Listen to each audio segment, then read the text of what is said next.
IVM.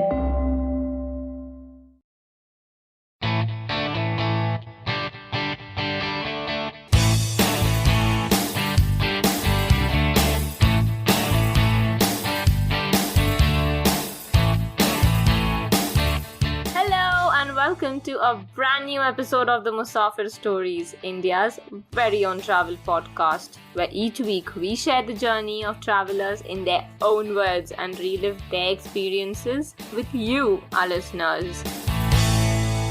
Hi guys, I'm Saif with my co-host Faiza, and you're listening to part 2 of our Independence Day special episode, The Great Indian Road Trip with Sai Kumar. In the previous episode, we discussed Sai's motivation for the road trip, how he prepared to set off on this trip, and his first leg of the travel, starting off from Coimbatore and traversing through the terrain of the Western Ghats, covering parts of Kerala, Karnataka, Goa, and Maharashtra, before heading off towards Gujarat, Rajasthan, and Punjab. So sit back and enjoy as Sai continues on his epic journey towards Leh and Ladakh, the crown jewels of every Indian road trip. So from Amritsar, after all these 3 days, I was actually planning to go to Kashmir. Okay. But unfortunately, 2016, you're aware of the stone pelting, and there were riots going down there. And there was this American kid who got this Hero Honda bike from some guy on OLX, and he's come all the way from Kashmir. Okay. So the people traveling from south up and the people who already finished their journey and coming down to Amritsar. Okay. So we get to hear stories of what's going on. So this guy with his GoPro was in Kashmir, and because he's fully covered, these people started throwing stones at him. Oh my god. And they smashed his GoPro, and they removed his helmet and they're going to hit him up. They saw him, he's a foreigner. And I was like, okay, fine. Go. And he told me, don't go to Kashmir. It's very dangerous. I lost my memory card. It's gone now. All those things. So I decided, okay, fine. And I very badly wanted to go to Kashmir because I've heard so much about that place, Dal Lake and that serenity and all those things. Yeah. And now I had to change my plans. Oh my god. Okay. So basically, you have two routes to Ladakh. One is via Kashmir, the Srinagar highway. Okay. And the other one is Manali highway. Basically, Manali highway is difficult. And because of the height as well, the altitude, you get altitude sickness and you don't acclimatize really quick. Okay. Because the ranges are very high. Like from one day to the second day, you go very high, and because of that, you get mountain sickness. Whereas the Srinagar highway is a gradual increase and you get acclimatized. Okay. But the scenery is better on the Manali side. Alright. So I kind of wanted to avoid this because I was chickening out, but it was okay. So something else happened in the meantime. Okay. So I met this Brit guy called Peter, and he was staying in Amritsar for the past 10 days. Okay. So he's been traveling the whole world. Basically, he came down from Mongolia, China, Thailand, and all these places, and he somehow gained entry into India. And he started similarly from Chennai. So he'd come all the way from Chennai to Amritsar. Oh wow, similar. Almost the same route as mine. Yeah. So he reached before me, and it was decided that I will tag along with him. He's like a pro traveler, okay? Like he's on the top and I'm like on the lowest rung of the ladder. So he was the one who suggested that I should get boots because my shoes are wet all the time. And so we went to Decathlon and we made a few more purchasing. And he's the one who introduced me to Maps.me as well. And I was using Google Maps all this time, like no internet connection and all. Right. I know he had that problem, correct? Yeah. So he tells me that there are these cool apps and stuff like that. And we go. And so one fine day he decides that you just follow me, we'll go to Ladakh. Okay, wow. So I'm hesitating a little because I've been traveling alone, and the thing about traveling with someone else is you have to consider them as well. You're not at your own free will. Right. Like you have to take care of them. You have to see if they've reached, if they are behind you. And when they stop, you have to stop. When I stop, they have to stop. Correct. So, but I put all that behind and said, okay, let's go. So what happens is we leave towards Ladakh. Okay, so I told you about this Manali route and the Srinagar route. So from Pathankot, we cannot head further to Srinagar because roadblocks. From Jammu, they've closed the Srinagar highway. So they said, there's no point going in this route, take the Manali route. Okay. So this guy comes up with this plan of going via Sach Pass. Sach Pass is like the mother of all roads. Okay, it's really, really dangerous. If you go on Google Maps, you won't find this road because it's not a highway or something. It's a trail. Oh. And it's very high altitude, and you get mountain sick, and you fall sick easily. No. And I wasn't aware of this. I was like, okay, Sach Pass, pass, we can go. I was thinking like it'll get risky on the way to Ladakh, like not in Himachal Pradesh itself. Yeah, but I wonder how do they even know of all these routes? Like imagine like we being Indians, I feel so exactly. bad that, He knows a lot more. He's got so much information, and he's like correcting me on many things. Like when I tell the foreigners, like, okay, this is this, and he's like, no, dude, that's not the case. It's this. Like he's got better information, and I'm like, okay, yeah. Awesome. But at this point, you didn't have an option. You said rather even the Srinagar highway was. Yeah, I thought this would go. Keelong is like Keelong comes after Manali, and Keelong is where you start your actual Ladakh trip from. Like all the bikers meet there and go. Yeah. So this is like he said, it's a shortcut, but you're not touching Manali. Without touching Manali, you go directly to Keelong. Okay. So I was like, okay, we are not touching Manali, good. We are saving some distance. And then I realized that Sach Pass is really, really difficult. There were a few landslides on the way. We had to stop, and because the border road organization, they clear it, and this happened, and while riding up there's nobody, like there's literally nobody, and the scenery is like literally out of this world. They're like very nice trees. It's a little misty, like I don't know, it's like a very surreal, dreamy state. I cannot say it's like a movie and all because movies don't do justice to what you actually visually see. Right. It was very beautiful, and at the same time you're scared. You're like, this is your first time. It's a very heavy bike, and it's because the snow melts in the top. The afternoon is when you have a lot of streams, and streams are a little difficult to cross. So because sometimes the water takes the bike along with the flow and stuff like that. So when you come across a stream, you stop, you actually put full throttle, raise your vehicle, put your legs on the top, and don't stop. You just keep going. You stop in the middle, you're stuck. So that happened a few times to me. Like first time I got stuck, there's shortness of breath. There's no much oxygen as well. So you don't realize that. Like you're panting and you can't get out of the bike. You are lost. You're a little disoriented. And I'm just honking for help. And so he hears it. He comes all the way walking down and he pushes the bike. And imagine pushing the bike when there's less oxygen and stuff. Oh my God. So somebody has to do that. And I got stuck twice that way. And both times he had come down to help. And he said, please don't do this again. And I was like, okay. And in many places you have to stop because the military is checking. They're taking your IDs and things like that. So finally we conquer this Sach Pass, and he tells me we finished, and I'm like, oh my God, this is beautiful. So I take a lot of pictures, and if you see the video where I'm doing one 360-degree selfie, narcissist shot, that was in Sach Pass. Basically, there's very small snowflakes falling as well. So yeah, finally snow. Snow, I know. Yeah. And then the descent begins. Like you start going down. Okay. That's another challenge in itself, right? Yeah, because second gear again and one slip, you're going down. So scary. But when you finish it, you realize, how did I do this? Like, okay. Wow. And there was a landslide, and there were some boulders which had blocked the road. And there was this jeep in front of us after some time when we were descending, which came out of nowhere.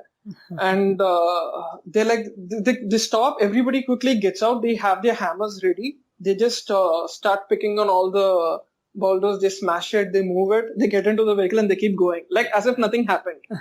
Because they're so used to it. And we are like, okay, I'm trying to help. Okay, like I'm trying to lift a boulder, but I cannot. Then I take group photos and then we leave. So that day was very tiring because again, when we reached this place called Killar, which was killer, I don't know. It was very bad. We were in very bad state. I'd sprained my leg. I couldn't climb the stairs. Because of the high altitude, everything is terrace houses. Yeah. So that day, both of us fell sick. We took paracetamols. We had some soup, and then we just went out. And it was literally backbreaking. No. How Yeah. long of a ride was this, you said?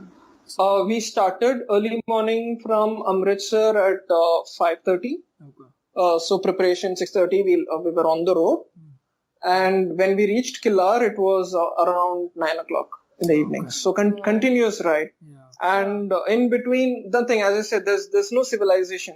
There's Yeah. no electricity. There's literally only sheep and stuff like that. So this one place, there was a tent where I was like, because we are hungry also, there's no food to eat. So we reached this small settlement of tents. Basically, some of them are from Nepal. They come during this travel season, set up small tents, and they have Maggi noodles, eggs, and all those things. So I had one quick Maggie. I was literally very happy to see that. And then we went on our way. So whenever we get chance, we buy a lot of biscuits, chips, Yeah. and store them. Yeah, I saw the lace packet. Yeah. And I like the green Yeah. flavor too. Yeah, green is the best. Yeah, and I feel that. Yeah. She's crazy about food. Yeah. Yeah. Yeah, I had a lot of those Lays and hide and seek biscuits because you're craving for sweet or some, close to home kind of food. Yeah, right. That's true. Yeah. That's true. So the end of this was Killar, you said? That's where you Yeah, stopped Killa. for the day? So we stopped in Killa for the day. Next morning, there were some monkeys hopping around on the staircase railing, and we said hi to them. And then we made a move Udaipur, not the Udaipur in Rajasthan, but there's another one in Himachal Pradesh. Right. Okay. So this is after Udaipur is Keelong. Keelong is where you have bypassed Manali and you reach Keelong. Yeah. Okay. So on the way to Udaipur, there are no petrol bunks. Okay. So people actually store petrol in cans and they sell you for a higher price. Oh. So we stop and we find this place, and I had this chance to buy a funnel back in Kerala, but I didn't because the funnel is too big and I said it's not going to fit in my bag. So I threw it out. And I was desperately in need of a funnel to pour petrol. So, and this guy is like, don't worry. He takes this plastic bottle, he chops it into half, Oh, inverts it. Yeah. Yeah. And I was like, hey, that's a nice travel hack again. I know. Yeah. Yeah. So, we fill our tanks and we're on the way to Udaipur, where it's a small village. We spend the night there, and I go out to buy some mango juice and all. And there's this guy playing the guitar under starry skies. Like, there's no electricity. Uh-huh. And he's just playing wonderful song. He was playing Mitua from... No. Kabhi I alvida forgot na the name. kehna. Yeah. Yeah. And he's like literally awesome. I have a video of it, No. but I cannot upload because it's too dark. Like, you can't see anything, but you can just hear his beautiful voice. Oh, awesome. And his finger pattern on the guitar and stuff. So that day is gone, and I'm happy after a long time because after all the stressful ride, it's like, okay, fine, nice. Uh-huh. Nice. So next stop is Keelong. Keelong is where people from Manali head towards Ladakh. Okay. And it's kind of a small town, you can say. There are like a few hotels where you can actually decent rooms. Here we have good food, like you have some restaurants as well. So we stopped there. I stopped there for 2-3 days because we are taking rest from that backbreaking journey because we felt sick as well, right? True. Mm-hmm. And loads and loads and loads of riders. Everywhere you turn around, there's a bullet, Oh. and somebody's riding, somebody's coming to stay, and so that was nice. And we stayed there for 2 days. I got Wi-Fi after such a long time, but the connection was so bad. Like it keeps going off and comes back after a very long time. So I'm just trying to update where I am, posting pictures on Instagram and stuff like that. Yeah. Yeah, nice. So from Keelong, we move on towards... Keelong is also where you have the last petrol bunk. Oh, yeah. And the next one is in Ladakh. Okay. So almost 200-300 kilometers away. So you have to fill your tanks, you have to carry enough jerry cans, and luckily mine is a 20-liter capacity. Okay. So which can run actually on one full tank. So I ended up donating fuel to all the other bikes. So that's the only good thing about a 500cc Thunderbird. And you have this capacity only on the Thunderbird. Yeah. Okay. And I had no hassles with the bike. There are a lot of opinions on the forums out there about Royal Enfield, but luckily mine, nothing, no problems. Yeah, That's good, thank God, yeah. One more important thing is that a lot of people face is punctures. A lot of tires get punctured on the way, and there are always people who stop to help, be it a rider, because they know that if you are going to pass him, you are going to stop at one place. Yeah, that's true. So you have to actually, a lot of people are helpful. So even when I'd stop just casually to take pictures or, take a break, people would actually stop and say, "Are you okay? Are you fine? Do you need anything?" That's nice. So there was a very nice spirit of humanity. Yeah. A kind of camaraderie, right? Yeah. Bikers and people as well, because I don't know, it's just high altitudes, and most of you are far away from home. and all of Exactly. that, so it's a good thing. And another beautiful thing that I noticed is every time a rider passes, like from the opposite direction, you show your thumbs up sign. Yeah, that's true.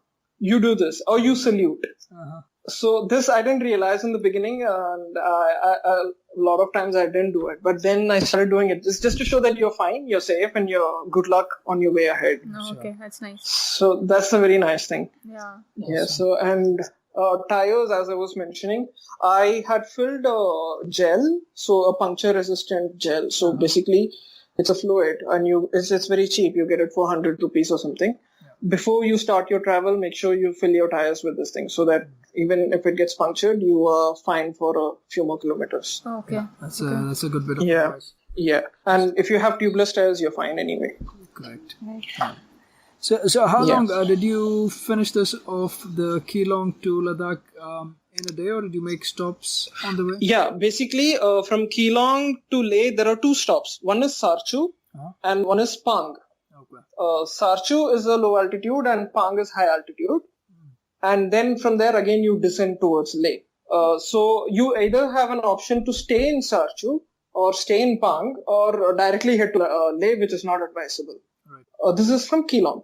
So what I did was, when I reached Sarchu, it was, they told me you better stay here because Pang is a little higher and you'll start feeling sick again because you have to acclimatize as well. Yeah. So Pang, so I skipped Pang. I stayed in Sarchu, which is literally small makeshift huts. That steel, aluminium roof kind, small sheds, right? Yeah. So there are all these small Tibetan families who give you food, who make chapatis, noodles, eggs. They've stocked it for the season, and they're all temporary as well. Okay. So these are people you said they come from Nepal and they set up these stalls? No, not most these of them ones. are, no, these people are, some of them are from Ladakh. They come here for the season. Okay, Yeah. okay. So, very hospitable people, they're very kind, and it's really very nice to stay. So I decided I'll stay there in a small shack, which was like a huge mattress, and like 6-7 people could sleep in a row. Oh, wow. And you're actually very tired, you don't mind the hygiene now, like you just want to sleep. Oh. So, and you're feeling very, very disoriented, you're feeling very sick, you want to puke all the time. And some people take tablets in advance, so their blood thins. Oh. Blood thinners, so it's easy for them to breathe or, not fall sick. Then you have that tablet for not vomiting. Right. Yeah. Or you could do it the natural way, by which Peter enlightened me, to have garlic. Garlic, Yeah, I've heard this one before. Yeah, and he ate one whole garlic, and I was like, okay. Wow. So I was acting as the translator for him in Hindi, and my Hindi sucks big time, even though I've learned it in school for 10 years. But there was this place where we reached and we were really hungry, and this couple, like very old couple, they offered us food, okay? Like white rice and dal. Okay. And it was 5 o'clock or something, so we're not sure if we would get something. They have wine shops, they have alcohol available, but not water. Oh, Lord. Which is very strange. Yeah. And so we are having food, and he asks me for garlic, and I'm telling, can you give me some garlic? And I'm like, he doesn't know what is garlic. Oh. And I forgot the Hindi word for garlic. So I'm trying to explain to him. Yeah. And internet is not working, Google is not Oh, working. translator, yeah. And I'm like, shit. So I'm explaining to him, wo jo pyaz hota hai na, so onion, it's very similar. Same. And he's still not getting it. And the lady comes and he tells you, come inside. So Peter goes inside and he's searching the vegetable box and he finds garlic and he brings it out. Oh, thank God. Yeah. So there's just so many other things that happen that if I keep telling, I'll have to like make a whole season, I believe. So after Sachu, we spend the night in Sachu and the next day we are going. Pang is close by, which is close by in the sense 20 kilometers will take you 2 to 3 hours. So one more thing, when I crossed into Jammu Kashmir, like Sarchu is right after Jammu Kashmir, like after Himachal Pradesh. Is Sarchu, which is the checkpost of Jammu Kashmir. So you have to stop your bike, give your ID cards, and they make an entry. And as I'm doing this, there's this foreigner who's walking. Yeah. And he's just walking with a camera on his neck. Okay, like the strap is on his neck and a small rucksack. Okay. And the cop asks him, "Where is your bike?" It's like, "No bike, I came walking." And like the both of us are looking at him. He's literally walking all the way to Ladakh. Oh and I'm like, who are you? Like, what are you? He's just wearing a hat and he's just walking. And from then on, I see a lot of cyclists, a lot of people who are actually walking. And they do this. I think they do this yearly or something. Oh, God. Oh. So we head to Pang. We stop in Pang. It starts raining. And the roads, like right from Pathankot up till this Pang place, is very bad. So it's been like 4-5 days now. We're all on rocky roads, ups and downs, second gear, wasting fuel. And it's starting to get very irritating. You're already irritated. Yeah. And you're spending like 6-7 hours of the day just covering 20 kilometers, which is like, when you can actually cover 250 kilometers, you're doing 20, which is very frustrating. Right. So after Pang, there is this beautiful stretch of road where you see on all photos of people who go to Ladakh, they take pictures here. Like it's a huge stretch of road for several kilometers and it's super road. Like it's not rocky or anything. It's plains. You get a brief plain over there. So that's where people just stop in the middle of the road, take pictures and stuff like that. Yeah. So everybody is eager and everyone's asking, when is this road going to come? When is this road going to come? Because you're dying to ride the actual, like I'm riding to Ladakh. Like we all imagine that, it's just like a highway ride. You can go straight and touch 100 and see mountains on both sides. But unfortunately, it's all ups and downs and you have to be very careful. You have to be ultra focused and stuff like that. Yeah. So after Pang, this road comes and I'm like, I could actually fall on the road and kiss it. I'm that happy. Sure. And so I'm riding happily. It's starting to rain also, which ruined the moment for a while. But then there's this tea place where you stop, you have tea, biscuits. Tea, you literally, when you hold it in your hand, it's very nice because it's hot and it helps a lot. So that happened, yeah. And then you reach Ladakh. It's all the Ladakh in the sense Leh. Okay. This is the city where you go to. So we reached there around evening 5 o'clock and half of your journey is over. You've done it. You've realized that you've done it. You've actually touched the top. So which day was this? This was after 3 weeks. Yeah, almost. So basically on day 36, I'm in Leh. Oh, wow. Okay, day 36. Yeah. And I spent a lot of time in Leh. Literally 2 weeks in Leh, I believe. Oh, okay. Yeah, because I was waiting for my sister to arrive. They were coming by flight from Bangalore. Oh, nice. And my brother-in-law as well. So we decided to do a mini inside Leh trip. Yeah, it must have been good to see family after a month. Yeah. Actually, I was very excited, very happy. And for them, it's like it's nothing. They've just come from their routine, normal daily life. Yeah. Well, it's very nice to have seen them. We spent 2 weeks. We hired a Innova taxi from there. And we went to Pangong where they shot the Three Idiots movie. Yeah. So Pangong is literally overrated. Oh, you think so? Yeah, it is. Because that's what all the people in Leh try to tell you. But you're like, oh no, Pangong, Three Idiots. Oh no, we have to go there. It is a little overrated, to be honest. So the thing is, the trip from Leh to Pangong is beautiful because on the way you see so many so much of beautiful scenery that it's very overwhelming. Like things that you've read in books only, like, horses grazing in the field, cascades, waterfalls, and greenery everywhere. And there's a lot of brown rocky mountains as well. But still, it's very beautiful. But once you reach Pangong, it's just a lake. And if the sun is shining, you have different shades of colors of the water. Wow. It's beautiful. But it was cloudy when I was there. And there were a few restaurants with all Rancho Cafe, Three Idiots Cafe, all with American posters over there. And we had food and we actually left the same day. You can actually stay overnight, but there's nothing to do. It's so dark there that you're not actually seeing anything. Unless you want to do astro photography, you want to do stargazing and things like that. You can stay there, but otherwise you can actually leave the same day. Okay. Yeah, and then there are a couple of monasteries. Tiksay Monastery is a must-see in Leh. It's beautiful. Shanti Stupa, which was contributed by the Japanese as a symbol of peace. That is nice. And Leh itself is nice to explore. You can explore the marketplace. I met a couple of friends over there. We had tea and samosa. Nice stuff. Nice. The food, you get a lot of intercontinental dishes, but they're not really intercontinental. You have pizzas and pastries and things, but yeah, you just have to be careful. Okay. And you said you spent about 2 weeks? Yeah. Basically, there's so many homestays in Leh and there are many hotels as well. I would suggest you avoid the hotel and stay in homestays. Okay.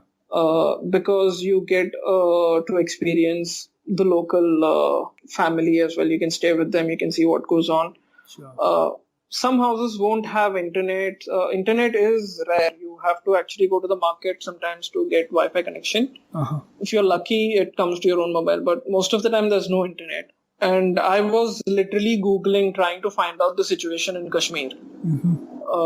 Because I still wanted to go to Kashmir. And I was hearing a lot of horror stories about how people came with convoys. They had to sneak out at night. And then I said, okay, leave it, not this time. Yeah, it's quite scary. Yeah. And there's a lot of stuff to do in Leh, like all the nearby places like Nubra Valley, which is desert. You have the Domedrian camels, the one with 2 humps. Oh my God, okay. Yeah, and camels like in Ladakh. Wow. I know. And I got to understand. Yeah, Jammu Kashmir is a state which is actually split. Like the eastern side is Ladakh, where you have all the Buddhists. Okay. And the other side is the valley, Kashmir, where conflict is going on. Like it's I don't know, geographically it's a very complicated place, and the people on this side have different views of the others. They're like, oh, ye nahi sudrenge. They're always trying to find trouble. They could actually live in peace, but they're purposely doing this. And I wanted to hear the story from the other side as well, but unfortunately I could not go there. Yeah, there were people who were telling me about what happened during the Kargil War. There's a museum dedicated to Kargil War. Because that's where it happened, right? Right. They were trying to cut off the supply from Ladakh. And fortunately, we recaptured Kargil. So thank God. It's a nice museum. If you have time, you can check that out as well. Okay. Yeah. And I stayed in a homestay with this guy called Pema, who's a very nice guy. Okay. And his mom. There was nothing to do in the house. Basically, it's just one. There are 4 bedrooms, and I took 1 bedroom, which was 200 or 300 rupees. I don't remember really per day. But it's okay because that's how they make their living, and it's just for 4-5 months. And once the snow starts falling, everything is covered and there are no tourists. Yeah, that's true. So, and things are a little costly to eat and stuff, but it's okay. The few books I got to read from one of the person I'd met in the other room. Okay. Who'd actually come walking from from Kanyakumari. Oh my God. I don't know how did he do that? It's a lady. She's a lady and she's from Bangalore. Oh my. So she'd come from Kanyakumari all the way up to Ladakh. No, just by foot. Yeah, it took 1 year, I believe. Oh, good Lord. Okay, I need to know how many footwear did she change and what shoes was she wearing? They were basically a group of people, and it ended in Kashmir, but she continued towards Ladakh. Wow. Yeah. Amazing. So, yeah, lots of stories you get to hear. So she gave me some books, kept reading them, and I was just waiting for my sister to arrive. And then we did our own exploring. And then one fine day after they left, I decided I'll go down. Finally. Go down in the sense I still wanted to do the eastern side, but then I was hearing stories about after I reached Chandigarh, I came to know that Varanasi is flooded and Assam, Bihar is also flooded. So I could not pursue that direction. Coming down was a whole different story because again you're alone and you're like you have to do the whole thing again. Exactly. But luckily I'm going to Manali this time. The same route till Keelong. No Sach Pass, and Peter and I had split in Leh, so like we'll do our own thing now. So all the Brits that we met in Keelong are roaming here and there. Like you see them in some restaurant, you say hi, how are you, and then you go on with your stuff. So on the way back, I'm alone, all by myself again, and it's okay, and I'm a little scared because on the way up you had so many people, and on the way back there's nobody. And insert mandatory philosophy here, saying that at the end there's this is going to be no one. It's just you. And emotional stuff like that. So your route back was from Manali. Which way did you head back again? Through Punjab, or how was this? From Manali. Once I reached the same after Sarchu, after Keelong, I stayed in the same places. I went back to. I had not stayed in Sarchu. I had come back to this place called Jespa, where they have temporary tents. But I stayed in a room. I was lucky, and it was raining really hard that time. And after Jespa, I had gone all the way down to Manali. Manali, I'm familiar because I've been there before. Okay. And from Manali, I decided to head towards Chandigarh. So once I reached Chandigarh, I'm back to normal national highways. So that was a big, huge relief. After like literally a month, I don't know. So I reached Chandigarh, and Chandigarh is a beautiful, well-planned city. Right, yeah. Again, been there before, but places of interest are rock garden and food. You get so much to eat there. So I stayed overnight and left straight for Delhi. At the moment I reached Delhi, I fell sick. Oh, Delhi because the pollution. Oh Lord, okay. So Delhi again, I stayed for 2 days in a hostel where I met a lot of people, again travelers and some local Delhiites, and it was fun. I stayed there for 2 days. I've heard so much about the food there. So had street food, and I was a little sick as well. Throat pain. It really depresses your mood. So pretty much in the hostel I was playing Xbox, which they were generous to hand over to me. And I made a move to Agra. Agra I've again seen before, but I had to do it this time for the sake of photography. Right, okay. Because you need Taj Mahal in your photos. What is an India trip without Taj Mahal? I know. So I'm literally dead when I reach Agra. This is Yamuna Expressway, which is much talked about. And while I was there was no one on the road. I don't know, it was because August 15th, I'm not too sure. So I reach Agra, and I booked this hostel, and I'm literally flat on the bed for 2 days. I take antibiotics because I can't move, and for food I can't go out, so I order McDonald's, no other go. So I finish Agra, and I celebrate my birthday in my hostel bed, all sick. Which was okay. Nothing to complain. Like 3. By now I'm very confident. Okay, like I'm the boss. Like I know that I'll be a hero when I go home. I know. Like I have all this thing in my head, which nothing happened, but still. You are a hero. Trust me. When we read about your trip, trust me, that's a hero. Everybody is. Every single person who's traveled or who wants to travel is right. And so after Agra, the typical Taj Mahal, I spent like almost 3-4 hours taking different photos of Taj Mahal in different angles. And then you have tour guides like who are literally harassing you, like do this, do that. Correct. Taj Mahal. Pushing you to hurry up, right? You want to stay there and enjoy the place, and but these guys are harassing you. Come this way, come that way. We've got to finish. Take you to this place next. And at least because we had a guide who was so annoying. We just had to like give him money and tell him, okay, fine, you can go for the day. We are done with. Because we would stand and look at one particular place and he would be like, no, come fast, come fast. I'll show you that, I'll show you this, okay? And then even before you stand there and you like that thing sinks into you, he's pulling you away. He's like, come. Correct. So but the thing is, you sometimes have to explore on your own. So after I come out of Taj Mahal, I'm really, really tired and I want to go back and sleep more. But I've seen in some pictures, there's a side angle of Taj Mahal with the Yamuna River. Yeah, right. I don't know if it's there in one of my pictures, I believe. Okay. So after you come out of the main entrance, you have to walk towards your left. There's a small road that goes down. It leads you towards the banks of Yamuna. Okay. And from there, you can see a different angle of Taj Mahal. So I went there. There was a temple over there, and there were a few boys sitting by the river. And then I took some pictures. That was a nice place. Like I felt that was much better than the actual premises. Inside Taj Mahal. So after that, came back and then spent the night there. Nobody was in the hostel except for 2-3 people. And then again, I moved the next day. Okay. So the return trip was very quick, very, very quick because I was tired and fed up for some reason. Because I was also a little upset that I was not able to do Varanasi, Assam and the other side, because my actual intention was to touch all 4 corners.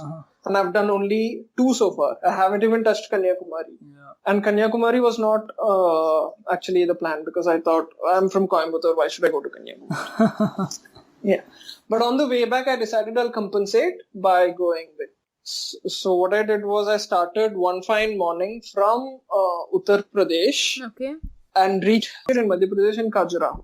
Okay, Khajuraho. Yeah. From Madhya Pradesh, I went directly to Telangana. And Madhya Pradesh is quite big. So considering the state, that was completed in one day. I know. So Khajuraho is the only stop at Madhya Pradesh. Yeah. I stayed for one night in Khajuraho, which is a very interesting place. Quiet and again a lot of tourists. And you know what the temples are famous for. Sure. So I wanted to explore, but then I found this tourist guide who would not leave me. So I said, okay, fine. And he was explaining to me about all these statues and I was like, okay. Unfortunately, a lot of miscreants have damaged those beautiful architecture over there.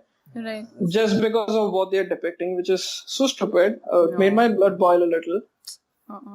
No, but then I think these kind of people are all around. Even like a normal wall, they would just go and spoil it. I mean, it doesn't even have to be. They just need an excuse. Exactly, they just need something to like scribble something or they write their names. Because we've seen all nonsense stuff. I mean, a few days back we had been to a place where there was this guy's entire name written and he was like from Ooty in the year 1970 something. Some nonsense. Like, why would you spoil a wall by writing so and so was here? Yeah. But the ones that I'm talking about are the erotic statues. Right. They have been purposely vandalized. Oh, Lord. Like as if it's not meant for us to see and things like that. And those are stories from like olden times, what happened. And you find all sorts of things. Like I don't know if I can mention on the show, but like you can just your imagination run wild. Yeah, I completely understand what you're referring to. Yeah. But it's still sad that because it's a part of the history. Nobody has any business going on and trying to correct that or change that. I mean, correct it. You're trying to erase history by doing that. Exactly. Yeah. So that's a must-see place. Like it's got its own. There was a Madrasi hotel also over there, and I had dosa. Oh, lucky. Yeah. And then the next day I left and I reached Telangana. Actually, Andhra Pradesh, because I'd crossed Telangana as well. Oh, wow. Okay, that's quite a lot of... What is it, 600 kilometers or... No, it doesn't touch 600, maybe 400 plus, something like that. Okay. Yeah. So once I reach Nizamabad is the place. The roads are beautiful. It's just straight, a big stretch. And you have no problems. You can touch easily 120, 140. Yeah. And there's not much traffic also. So that enabled me to complete the journey quickly. So once I reached Telangana, Andhra Pradesh, I was like, okay, now I'm very close to home. So as I said earlier, I had my dosa and I slept there for one day. The next day I decided I'll go to Hyderabad. Okay. So I've never been to Hyderabad and I went there and I spent 2 days in Hyderabad looking around. You have the fort. Right. You have Charminar. Yeah, Golconda Fort. Yes, I forgot the name. And You have Ramoji Film City, which I didn't go to. Then there's a mosque where they say that Prophet Muhammad, I think the sand from Mecca or something was used. Okay. So that's right next to the Charminar. So that's a nice mosque. I'd gone there, spent some time there as well. Okay. So yeah, Hyderabad. And I didn't have Hyderabad biryani. Why? I don't know. I was not in the mood or something. Instead, I kept eating junk food all the time. Oh. Yeah. And from Hyderabad, I moved to Bangalore, which was quite easy because the roads are good as well. Yeah. So yeah, Bangalore. I stayed in Koramangala. And it was nice. I stayed there for 2-3 days. And what happened is my number plate is a TN registration, Tamil Nadu registration. Yeah. Unfortunately, the Kaveri issue started back then. And they were burning Tamil Nadu vehicles. Yeah. Yeah. Oh God. So I got the message and I was asked to hide my bike. And I was like, okay, no, thank you. I'm not hiding. And I made it straight to Hosur. Oh, Electronic City flyover. Yeah, Electronic City flyover. And after crossing Hosur, I stopped in some tea shop and I'm switching on the news and they're like, so many messages. They blocked the roads, they started creating problems and things like that. So I was like, okay. You probably just quick escape. Escaped in the nick of time, I think, because it got pretty ugly after that. It got ugly, yes, because they trashed drivers and stuff like that. And the thing with me is me being a mix of all these states. Like, I'm half Karnataka, I don't know what, half Tamilian, maybe a little bit of Malayali also. So I don't know which side to stand. I could pretend that I am a Karnataka, I could pretend I'm a Tamilian, but my bike would give it away. So, yeah. Okay, but you're safe, thank God. Yeah. Leaving all the problems behind, I happily moved to Madurai, which is like literally the heart of Tamil Nadu. And it's a beautiful city. There's a famous temple, the Meenakshi Amman temple, which has again been featured in many channels because of its architecture and precise location of statues that align with the planets even today. Yeah. So that's an architecture marvel. It's a huge temple and a beautiful looking temple as well. True. It's very beautiful. And the thing, as you said, the Gopura, as they call it, it's really beautiful. Did you spend more time at Madurai? No, just one day again. So from Madurai, I finish, I go straight to Kanyakumari. And when I reach Kanyakumari, it's Onam festival. And Onam is famous for Sadhya. Which is the traditional meal on banana leaf. Right, yeah. So I'm dying to have this, but unfortunately Kanyakumari is Tamil Nadu. Also very close to Kerala, and luckily some restaurants were serving. Oh, good, okay. Did you eat it? I got the food, but not in a banana leaf, in a stainless steel plate. Okay. With a round banana leaf cut and kept on it. Okay, close. Yeah. So, but it was delicious. So I've done my part for Onam. Right. And you visit the bottommost part and then you stand there. It's crowded, but you still stand there and you think, okay, I've done Kashmir, I've done Ladakh, and now I'm in Kanyakumari. Wow. Yeah. Okay, this is nice, and stuff like that. There's a Swami Vivekananda Rock Memorial, which you have to take a small ferry and visit. There's a Vivekananda Museum, by the way, which you guys should, if you make a trip there, you should go and visit. Basically, Swami Vivekananda is also a traveler, which a lot of people don't know. Oh, okay. And the museum has inscriptions like artificial ones, and it explains his journey throughout India and how he faced so many hardships, like how people treated him, how the good days, the bad days. Like there were times he suffered without food and only one Dalit man offered him some rice or something like that. So it's nice. Like, and then you see that and you're like, wow. So everybody is ascetic, some traveler. Right. It's basically in your blood. Like, you just have to go out there and explore. True. Absolutely. Yeah. So from there, I moved all the way to Trivandrum. Trivandrum is another beautiful place. You have the good beaches there. I was put up in a homestay and all I did was rest. But So Trivandrum is done, and I've got only one more stop, Sabarimala. I go there, I see my parents. They are so happy to see me in one piece. And they're in a bus with 30 other people. Okay. So I'm on my bike, and I'm going all the way up. We park. And you have to climb this hill for like 3 hours, 3 to 4 hours. Oh my God. Just 3 hours if you're walking slow. So then you climb. We have darshan. It's a nice place. You stay there for the night, and then next day, back to my grandfather's place in Kerala. Okay, that's Kerala is just beautiful. I don't know. I think I have 1 or 2 pictures. It's a very political place, but if you ignore that, everything else is very nice. It's beautiful, yeah. And I spent some time with my grandfather, who does not know that I'm this trip because, he's in his 90s now. So there's no way that no one is telling him. You don't want to scare him, yeah. But I don't know how he figured it out. He knows that I've done it. Oh. And but he didn't know anything. He just said, so you roamed everywhere and you came back. He didn't ask too many questions. And I was like, okay, fine. So I spent some time with him, and then I'm back to Coimbatore. Oh God, how was that feeling coming back home? Coming back home, I don't know. It was, there was a lot of sadness, I should be honest, because I know that it's finished. Yeah. Because all good things come to an end. I know. And that's what just happened. But something kept me going. Like, I still have a lot of work to do. I have to take out all the pictures. I have to compile. I have so much stuff to do that will keep me engaged.